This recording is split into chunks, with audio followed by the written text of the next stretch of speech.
Welcome back to my Central Virginia garden. Today I'm going to plant onions. Now these onions I've grown from seed. They were planted on the 19th of January indoors. However, they've been living outdoors for about the last 2 weeks since late February, and they are definitely ready to go. I like growing onions from seed because onions are biennial, and that means they go to seed they'll flower and go to seed in their second year. So if you buy onion sets, which can work, and it's a nice way to grow onions, and sometimes I do put some onion sets in. Sometimes those are basically little onions that have been pulled and stored, and then you replant them in the spring. But sometimes they think that it's their second year, and especially if it gets too warm too fast, and they will grow to seed instead of producing a bulb. And so I grow mine from seed for a couple of reasons. It's very, very, very economical. You just buy a packet of seeds and you get loads and loads and loads, more onions than you can possibly use in a home garden like mine.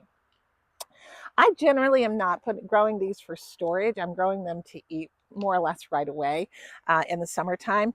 And so I'm not buying ones. I'm not getting ones for storage. Why do I do that? Because onions are relatively inexpensive. And although I like to grow a lot of my own food, onions, it's something I'm willing to buy in the grocery store.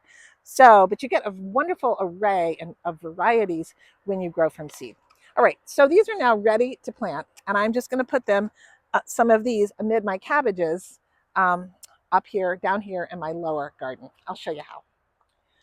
Now, these are, onions are interesting plants because they grow and bulb up based on the hours of sunlight that they have.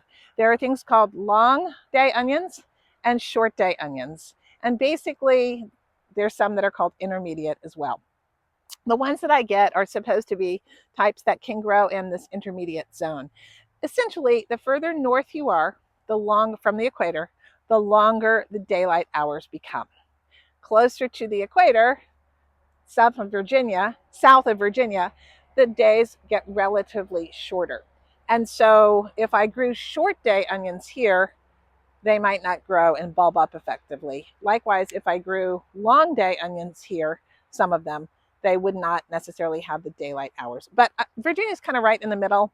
And the ones that I get are from Southern Exposure Seed Exchange, which specializes in onions for this zone. And so that's what I'm planting. These are called Rosa del Mano, and I'm going to put them in right by my cabbages. This is a no-dig garden bed, and I have a number of things that have been planted in here. I have some wintered over kale.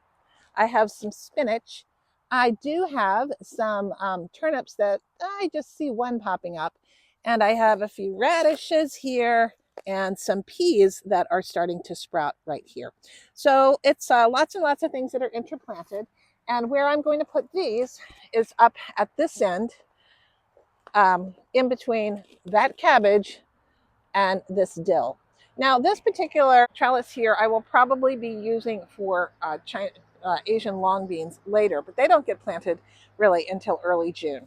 Now, the great thing about planting in a no-dig system, there are many great things, but one of the great things about planting and using a no-dig system is you're never plowing, and you've got plenty of organic material in your beds. And so look how friable this is. This is now the Ides of March. It's March 15th. And the soil is just absolutely 100% ready to go for these onions. I'm just doing a little bit of turning, just a little, along here. And I'm going to be planting these right in here. Now I'm going to give these early Charleston cabbages plenty of room.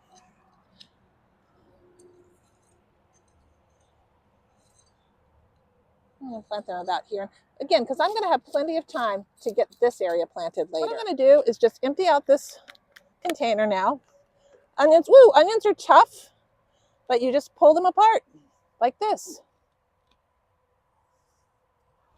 And this is an onion ready to be planted. Onions can grow side by side in a multi-scene, maybe two together.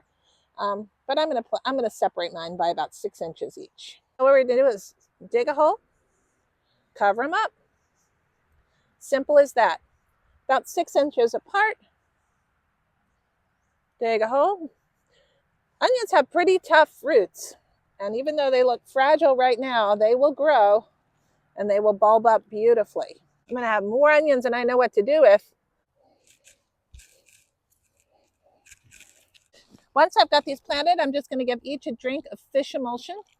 This is about 2 tablespoons of the fish emulsion in about a gallon of water. So I'm just going to go ahead and I'm going to plant the rest of these. I'm going to put them actually over near where my tomatoes are going to grow. And hopefully by about the solstice time in the summer, we'll be getting some good onions. Thank you so much for watching. If you want to learn more about no-dig gardening, my channel might be a good one for you to subscribe to. I'm a no-dig organic gardener in Central Virginia, and I love growing my own food. So if you like to grow your own food, this might be a channel for you. Thank you so much for watching. Have a good day. Bye.